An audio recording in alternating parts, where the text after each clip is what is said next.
Kita semua terbalik siap bersama juga kejutan. Jadi kejutan kedua muncul pertama. Berikutnya adalah masih nggak sih? Masih ada yang kedua? Masih ada lagi kah? Belum. Masih? Berapa menit? Oh, sudah. Ahlan wa sahlan wa marhaban. Fadilu Daudnya, insyaallah. Masya Allah. Ahlan wa sahlan wa marhaban.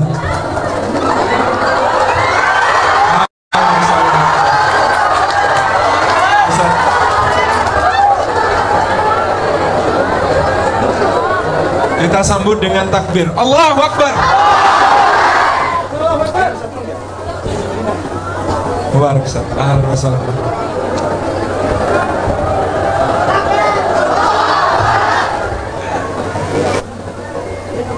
Amin. Ya, insyaallah. Ustaz Luqman. Insyaallah. Sudah jumpa. Alhamdulillahirabbil alamin, lengkap. Hari ini guru kita dari Barisan Bawang Negeri kecuali Ustaz Abdul Somad. Semua hal itu harus ada perkecualiannya. Kalau terlalu sempurna berbahaya. Gitu ya. Alhamdulillahirabbil alamin. Jazakallah Ustaz Adidat berkenan bersama kita, dan Ustaz Marmita silahkan disempurnakan Ustaz. Saya kira saya sudah cukup Ustaz. Ahlan wa sahlan Ustaz Muhammad Faizal Hidayatullah. Allahu Akbar. Yang macam-macam akan diruqyah. Nah Ustaz, boleh izin Ustaz, insyaallah. Ustaz salamannya sama saya nanti aja Ustaz. Sepertinya antum habis meruqyah soalnya. Takut ada yang masih katut. Barakallahu fiik, barakallahu fiik. Sementara saya pakai dulu samurainya. Oh ya keris, 2 hari yang lalu baru pulang dari Jepang, jadi masih janteng. Hadirin dan hadirat yang dirahmati oleh Allah, sebelum saya tutup, satu tulisan dari kitab buku Ustadz Salim Afila yang sangat istimewa di halaman 151.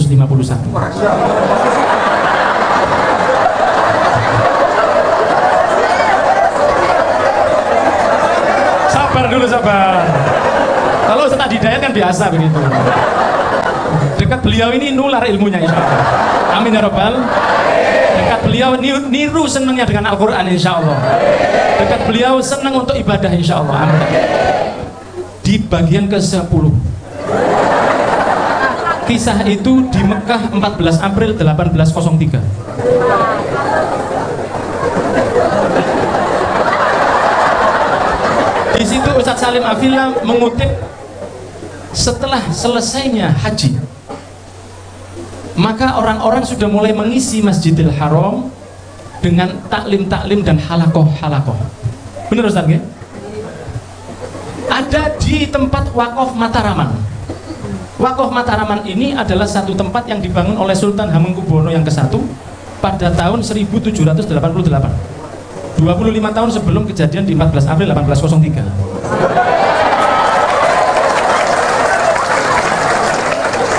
Dikisahkan di dalam buku itu bahwa Wakaf Mataraman itu semakin ramai dengan adanya seorang alim, dengan beberapa ulama dan santri Ashabul Jawin yang memenuhi Wakaf Mataraman.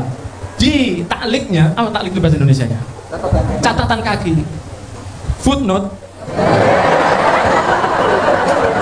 Di catatan kakinya ditulis bahwa sampai Kiai Ahmad Dahlan masih menangi Wakaf Mataraman tersebut.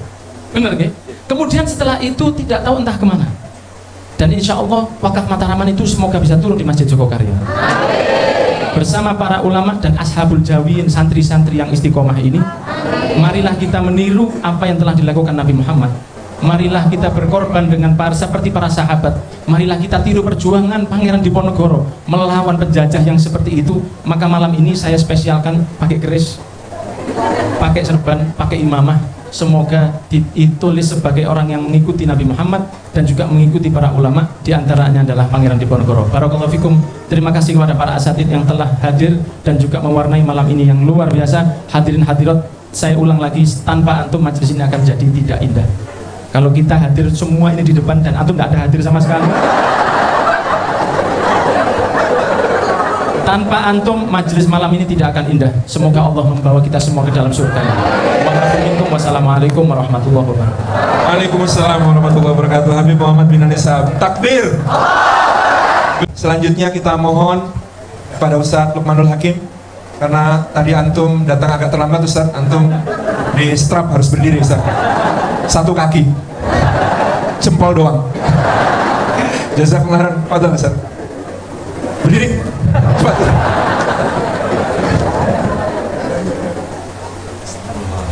A'udzubillahi minasyaitonirrajim. Bismillahirrahmanirrahim. Berdiri lihat Habib ini agak tenang gitu ya. Lihat Ustadz Adi Hidayat agak tegang saya. Lihat Ustadz Umar Minta bahagia lagi gitu ya. Ada kawan gitu.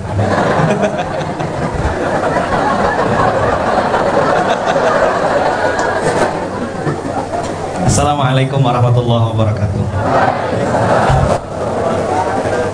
Yang saya sangat hormati para guru, para asatid. Habib tadi ngecek ngomong halaman, betul halamannya teman-teman, halaman 151, babnya bab 10, tanggal dengan tahunnya betul sama. Ternyata Habib bilang saya ngapalinnya 1 minggu.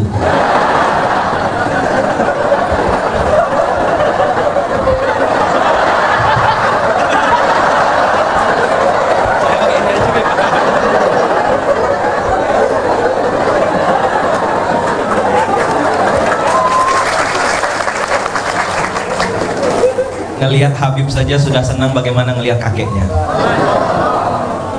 Masya Allah, tabarakallah.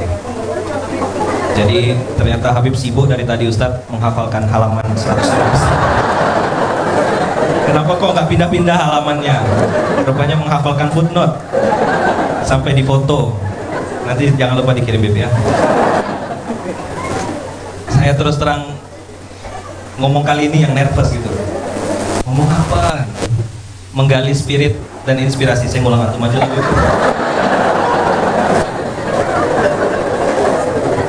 Kan kalau air sudah datang, yang lain kan batal semua. Ya kan, kami semua ini debu-debu saja. Nanti biar Ustadz Adi Hidayat dan guru-guru lain, Ustadz Hanan, Ustadz Salim, Ustadz Felix. Saya minta waktu sedikit karena disuruh harus ngomong, karena sudah dikasih baju sama Ustadz Salim. Jangan sampai makan gaji buta gitu ya. Maka buat semua saudara-saudara saya yang hari ini sedang jatuh, sedang terpuruk, apapun kondisimu, la tahzan, innallaha ma'ana. Jangan bersedih. Insya Allah hati lapang, rezeki datang. Coba diulang. Hati lapang, jodoh datang. Hati lapang, lunas hutang. Kalau yang laki-laki, mana yang laki-laki? Pesan terakhir dari seorang sahabat, nikahilah, ikut saya, wanita yang mau. Terima kasih. Assalamualaikum warahmatullahi wabarakatuh. Jazakumullah khairan Ustadz Luqman. Barakallahu fiik. Kepada guru kita semua Ustadz Hanan Attaqi, kami persilakan.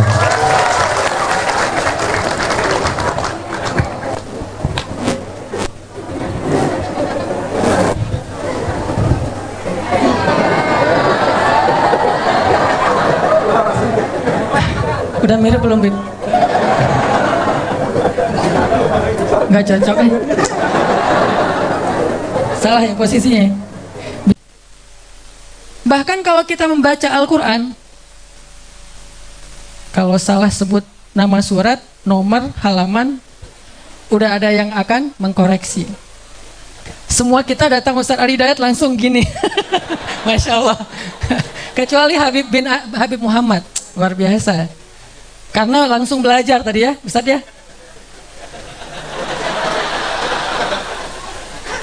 Berikutnya kita berikan kesempatan pada siapa? Jadi di novel Sang Pangeran dan Janissary terakhir itu ada satu tokoh yang nasibnya tragis. Dia itu mati di Benteng Kemit di Gombong. Jadi matinya ya di daerah ngapak-ngapak. Daerahnya Ustadz Faizar bukan ya? Ya. Nah, tokoh itu seorang Tionghoa yang berdiri bersama Pangeran Diponegoro dalam perjuangan. Bahkan nama tokoh Tionghoa itu saya ambilkan dari namanya Ustadz Felix Yao.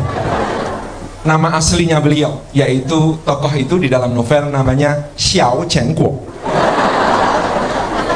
Nah, sebagai permintaan maaf saya kepada beliau, nah, maka malam ini saya beri waktu kepada beliau untuk menyampaikan beberapa patah kata sebagai kata terakhir sebelum gugur itu ya. Enggak, maksudnya kita semua bercita-cita syahid fisabilillah insyaallah.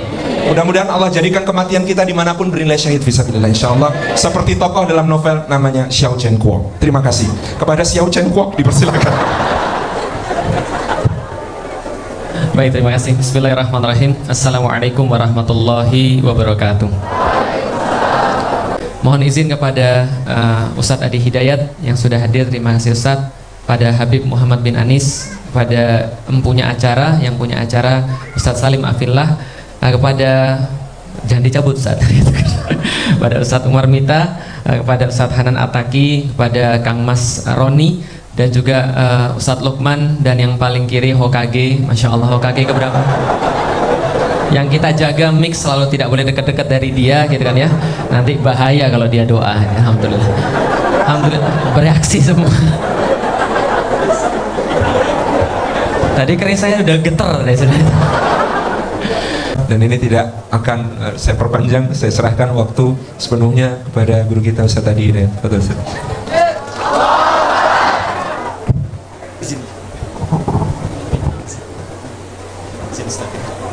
Bismillahirrahmanirrahim.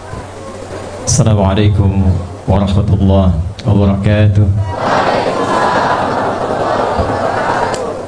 Saya mencoba apa yang mau saya catat karena telah banyak yang disampaikan, tapi mungkin ada bagian sedikit dari tema menggali spirit ini yang belum tergaris bawahi dengan sepenuhnya. Al-Imam An-Nawawi, beliau menulis di antara karyanya ada kitab namanya Riyadhus Shalihin, terdiri dari 1896 hadis. Kitab pertamanya At-Tibyan fi Adab Hamalatil Quran, kitab keduanya adalah Al-Arba'in, ada 42 hadis. Lalu yang ketiganya ada Riyadhus Shalihin 1896 hadis. Belum nanti ada Al-Minhaj Syarah Sahih Muslim, ada 9 jilid. Jika disebutkan sebuah peristiwa tapi tidak didetilkan siapa orangnya, kapan kejadiannya, maka nilai dari peristiwa itu akan terjadi lagi di setiap masa tanpa batas. Contoh, kenal Firaun? Bagus. Cuma di Joko Karian ada akhwat kenal Firaun. Alhamdulillah. Saya tadi malam baru dari Al-Irsyad, ada yang kenal terhadap Utsman bin Affan. Masih agak lumayan saya pikir di sini Firaun. Allah ya din. Baik, Firaun itu sejahat-jahatnya Firaun, seburuk-buruknya Firaun, tapi ternyata yang menarik tidak pernah disebutkan nama aslinya. Disebutkan gelarnya Faraoh. Bahasa Arabnya Firaun, raja Mesir. Zalimnya luar biasa, mengaku Tuhan, ana rabbukumul a'la, saya Tuhan kalian yang paling hebat. Orang sekarang zaman modern sehebat-hebatnya paling banter ngaku nabi. Anda bayangkan, saya diskusi dengan MUI Jawa Barat, di Jawa Barat itu Ustaz Salim, itu setiap bulan ada nabi baru Ustaz Salim, setiap bulan. Dulu AM pelatih bulu tangkis pergi ke Bogor, pulang-pulang ngaku dapat wahyu. Tanya polisi, kenapa anda ngaku nabi? Saya ke Bogor dapat wahyu pak. Anda bayangkan, orang ke Bogor dapat talas, dia wahyu. Bandung gak mau kalah, es tukang cukur, ngaku nabi. Sebetulnya kata Nabi dulu sallallahu alaihi wasallam, gak usah heran, la nabiyya ba'di, akan tiba setelah saya orang-orang yang ngaku nabi. Begitu mereka mengaku, rumusnya gampang, lah pakai nafi aja, sudah gak usah diakui. Rumusnya gampang, cuman persoalannya bukan karena ditolaknya, setiap ada yang ngaku ada pengikutnya, itu masalahnya. Jakarta gak mau kalah, ini mungkin tingkat agak sedikit naik levelnya, karena ibu kota negara, LE naik level, malaikat. Betul, dulu minta izin pada gubernur yang terdahulu mendaratkan malaikat Jibril di Monas. Masya Allah. Tangkap polisi. Polisi kita luar biasa, jangankan teroris, malaikat tangkap tuh. Yudzabbihuna abna'akum wa yastahyuna nisa'akum. Hobinya bunuh orang. Dahsyatnya luar biasa. Mendampingi setiap perempuan yang mengandung. Lahir perempuan bebas, laki-laki eksekusi. Kalimatnya menggunakan zabaha. Jadi ada zabaha, ada nahara, itu beda. Kalau nahara, sembelih, hewannya tidak dijatuhkan. Inna a'tainakal fasalli li rabbika wanhar. Wanhar di sini unta. Kalau Anda punya kemampuan yang luar biasa, rizki datang berlimpah, maka berkurban dengan level yang paling tinggi. Dicontohkan oleh Nabi dengan unta, karena itu hewan terbaik yang dikorbankan. Kenapa menggunakan nahara? Karena unta disembelih, tidak dijatuhkan dulu. Tapi kalau dzabaha, jatuhkan hewannya, baru kemudian disembelih. Idza dzabhtum fa ahsinu dzibha. Kata Nabi, kalau Anda ingin sembelih hewan, maka sembelih dengan sembelihan yang sempurna. Jatuhkan dengan lembut, tajamkan pisaunya, baru kemudian Anda sembelih. Kalau kalimatnya menggunakan tasydid, dzabbaha yudzabbahu, artinya menggorok-gorok, bukan sekali kemudian sembelihan, digorok-gorok. Kalau pakai fi'il mudhari, ya yudzabbih, artinya itu jadi kebiasaan untuk menggorok. Kalau pakai wawu dan nun di ujungnya, artinya bukan 1-2 orang, tapi seluruhnya pasukan diperintahkan. Yudzabbihuna abna'akum. Saking dahsyatnya kekejaman Fir'aun dan koleganya, ibu yang melahirkan bayi merah laki-laki langsung diambil, dijatuhkan ke tanah dan digorok-gorok di hadapan ibu yang baru melahirkannya, Fir'aun.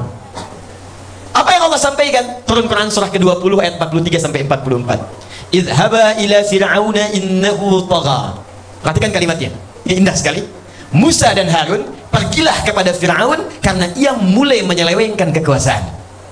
Jadi ketika kekuasaan diselewengkan, disandingkannya bukan nama orangnya, tapi disandingkan dengan jabatannya. Seakan-akan ingin memberikan kesan, orang bila sudah mendapatkan jabatan setinggi apapun, akan ada peluang untuk menyelewengkan jabatannya. Itu kaidah dalam tafsir. Jadi kalau disebutkan hanya inisialnya, maka peristiwa itu besar kemungkinan terjadi di masa datang, maka ambil nilainya, terapkanlah ketika situasi itu terjadi. Tapi kalau disebutkan orangnya, kapan kejadiannya, tokohnya muncul, ini artinya tidak akan pernah ditemukan peristiwa serupa, hanya akan menimpa pada orang itu saja. Contoh, wa Maryam ibnata Imran. Dan ingatlah, ketahuilah kisah Maryam, anak perempuannya Imran. Perhatikan, disebutkan namanya plus keturunannya, binti Imran. Kenapa disebutkan sampai dengan nasabnya? Karena Maryam mengalami peristiwa langsung yang tidak akan pernah dialami oleh perempuan-perempuan yang setelahnya. Karena itu diksi Qur'annya sangat detail. Perhatikan kalimat Qur'annya, walam yamsasni bashar, dan aku tidak pernah disentuh laki-laki manapun. Bisa mengandung, melahirkan tanpa disentuh laki-laki manapun, itu cuma Maryam. Kalau yang lahir tanpa bapak, banyak. Saya juga Maryam, bisa mengandung, melahirkan. Maryam binti apa? Binti Asep. Karena itu disebutkan orangnya, bintinya. Kembali ke hadis Nabi tadi, tidak disebutkan siapa orangnya, tidak disebutkan kapan kejadiannya. Ini ingin memberikan pesan tentang nilai yang harus kita kembangkan di masa-masa tanpa batas berikutnya. Kata Nabi, perhatikan kalimatnya, man qatala litakuna kalimatullahi hiyal ulya fahuwa fi sabilillah. Ini yang belum kita garis bawahi. Sungguh, kata Nabi, pahlawan sejati itu, orang yang berjuang di jalan Allah itu, pahlawan sejati itu ialah orang yang meniatkan semua perjuangannya hanya untuk mendapatkan ridha Allah Subhanahu wa ta'ala. Karena itu, ketika banyak orang berbicara tentang pahlawan, Nabi memberikan garis. Dan garis itulah yang diteruskan oleh sahabat, oleh tabi'in, sampai dengan datang tibanya masa Pangeran Diponegoro. Semua punya batas yang terus diperjuangkan, sampai dalam perjuangan merebut kekuasaan, sampai terwujudnya negara kesatuan Republik Indonesia. Jadi kaidahnya, tidak ada para ulama kita, tidak ada para pejuang kita, yang ketika mempertaruhkan nyawanya, darahnya, keringatnya, waktunya, tenaganya, bukan sekedar untuk mendapatkan gelar pahlawan semata. Itu jauh dari gambarannya. Yang paling penting, bagaimana Allah ridho dengan apa yang akan diperjuangkan itu. Saya beri contoh. Tadi Ustadz Felix menyebutkan Profesor Ahmad Mansur Suryanegara. Beliau punya buku Api Sejarah. Di jilid yang pertama, cetakan tahun 2013, halaman 159, Habib Anis, ya, paragraf ketiga, posisi paling kanan sebelah bawah.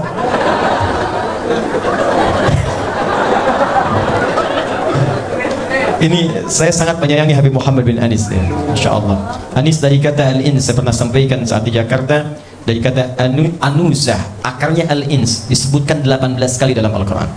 Artinya sosok yang lembut, ramah, tampak, dan selalu disandingkan dengan jin dalam Al-Quran. 18 kali disebutkannya. Ya ma'syaral jinni wal wa ma khalaqtul jinna wal ins. Selalu gitu. Untuk membedakan, ada bagian-bagian tertentu yang tidak sama antara manusia dengan jin. Di manusia itu halus, lembut. Makanya yang disebut makhluk halus itu ya ini gitu. Manusia tampak, jin tidak. Manusia tampak, jin tersembunyi. Karena itu disebut dengan jin. Semua dalam bahasa Arab yang depannya jim dengan nun itu pasti tersembunyi. Jin disebut jin karena tersembunyi. Makanya kalau ada jin melakukan penampakan, itu jin sedang bermasalah. Saya serius. Apalagi manusia yang cari penampakan jin. Janin, perempuan punya janin karena tak nampak dalam pandangan saat ini. Jannah, surga, karena belum tampak saat ini. Yang jin dengan nun yang tampak cuma satu, namanya jun. Ya, ada jin dengan jun. Jinnya tidak tampak, junnya tampak. Saya cukupkan sebentar, saya balik lagi. Ada 5 orang. Saya ingin kembali pada dasar yang tadi. Sedang melakukan rapat besar di Tanah Abang, Krukut. Kelimanya habaib, keturunan Nabi SAW. Ada Habib Abdurrahman, Habib Syahan, Habib Abdullah dan yang lainnya. Itu mereka berkumpul di hari Senin Kliwon, tanggal 17 April tahun 1905. Berkumpul meniatkan sebagai ibadah. Goalnya apa? Goalnya adalah bagaimana dengan perkumpulan ini kita niatkan sebagai ibadah terwujudnya satu negara yang dengan itu Allah memberikan ridho di dalamnya. Maka kemudian dirapatkan, didirikanlah apa yang disebut dengan Jamiatul Khair, yang kelak nanti di antara peserta pertemuan ini kemudian nanti akan dituliskan dalam riwayat catatan negara kita sebagai pahlawan nasional. 6 tahun kemudian 1911 diwujudkanlah rencana itu. Datang Syekh Ahmad Surkati, berkumpul kemudian termasuk yang dari Kauman merapat Yogyakarta, datang ke Jakarta.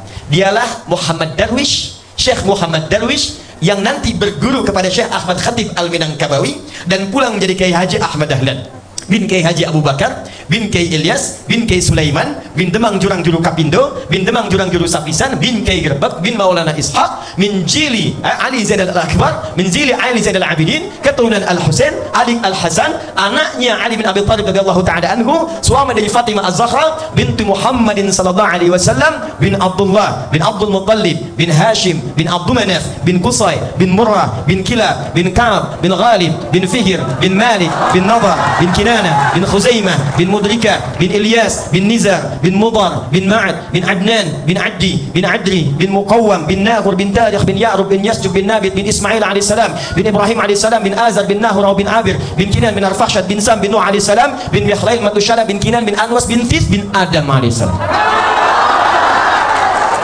Coba diulangi. Jadi saya mau katakan dasar rumusan yang membuat link sampai ke Solo Kiai Haji Samanhudi, ke Surabaya Haji Omar Said Cokro Aminoto, saya kemarin baru dari sana. Itu siapa yang merumuskan itu semua sampai lahirnya kemudian yang tidak bisa dicapai dengan 300 tahun lebih. Kemudian berkurang nolnya dengan pertemuan itu hanya 34 tahun. Tercapailah kemudian kemerdekaan, proklamasi kemerdekaan Negara Kesatuan Republik Indonesia yang disampaikan di Jalan Pegangsaan Timur itu selalu disebutkan nomor 56. Kalau Anda katakan jalan, itu cuma jalannya. Tapi kalau Anda katakan nomor sekian, itu pasti lokasinya. Pertanyaan saya, kenapa tidak disebutkan nama lokasinya?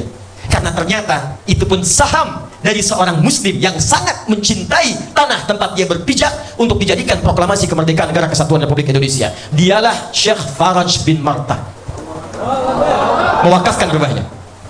Tapi persoalannya adalah Kiai Haji Ahmad Dahlan, alhamdulillah, pahlawan nasional. Kiai Haji Muhammad Hashim bin Ash'ari, pahlawan nasional.